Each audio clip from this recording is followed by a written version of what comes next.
Նախ շնորհակալ եմ կապի համար, հետո ինչի կհանգեցնի, սա չեմ կարող ասել, կարծում եմ, ամեն դեպքում ոնց որ հայտարարում է Իսրայելը գնալ է մինչև վերջ, թե որն է վերջը դրա մասին չի խոսվում, ես էլ ինքս չեմ կարող ասել, պատկերացնել, որովհետև վերջը կարող լինի շատ երկար, շատ դաժան ու դժվար։ Հայ համայնքի հետ կապված խնդիրների մասին տեղեկություն չունեմ այս մասին ու կարծում եմ չկա, իրավիճակը հանգիստ պատերազմական է, այսպես ասեմ, այսինքն չկա խոճապ, չկա տագնապ, համակարգծանուցման համակարգը ավելի բարելավել է, որ ինքը արդեն լավն էր, հիմա արդեն դարձել է 4 էտապային ծանուցում, այսինքն ունենում ենք բավականին մեծ ժամանակ հավաքվելու, ապաստարան տեղափոխվելու, կազմակերպվելու, չնայած բոլորը այս պահին բոլորս ունենք այսպես առաջին անհրաժեշտության իրերով պայուսակներ, պատրաստ լինելու համար ապաստարաններում ավելի երկար ժամանակ անցկացնելու ու պարզապես պայուսակը վերցնում ու դուրս են գալիս, մոտենում ենք ապաստարաններին, այսինքն չկա տագնապ, չկա պանիկա, չկա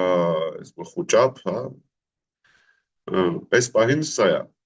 իրավիճակը, խանութներն աշխատում են, ամեն ինչ կա, ամեն ինչ հասանելի է, որևէ բանի խնդիր չկա այս պահին։ Գազայի հետ համեմատելու չի ու անգամ ոչ էլ Լիբանանի ու Սիրիայի հետ, այս ընթացքում նաև այդ երկրների հետ եղան լարվածություններ ու հրթիռակոծություններ, որտեղ այս դեպքում հրթիռներն ավելի ուրիշ են, ավելի լուրջ են, ավելի շատ են։ Գազայի հետ առհասարակ համեմատելու չի, դրա համար չխոսենք, այդ գազայի ժամանակ անգամ շատերս ապաստարաններ դուրս չէին գալիս։ Դրա համար այդ մասով չհամեմատենք, սա շատ ավելի լուրջ, շատ ավելի վտանգավոր իրավիճակ է, ինչպես արդեն տեսնում եք, թե ինչքան հրթիռներ են խոցում այս կամ այն բնակելի շենքերը, իդեպ հրթիռները խաոտիկ են գալիս, չկա որևէ հստակ թիրախ, որևէ ռազմական թիրախ,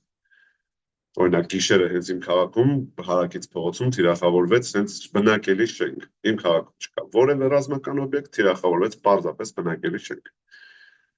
Բնակչության վերաբերմունքը այս պահին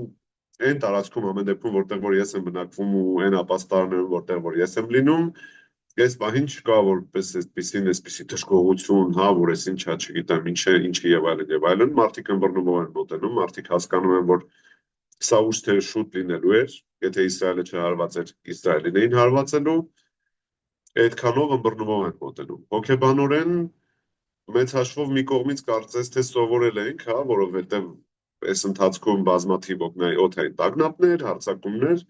մյուս կողմից բնականաբար ինքը ճնշում է, որովհետև դու չգիտես,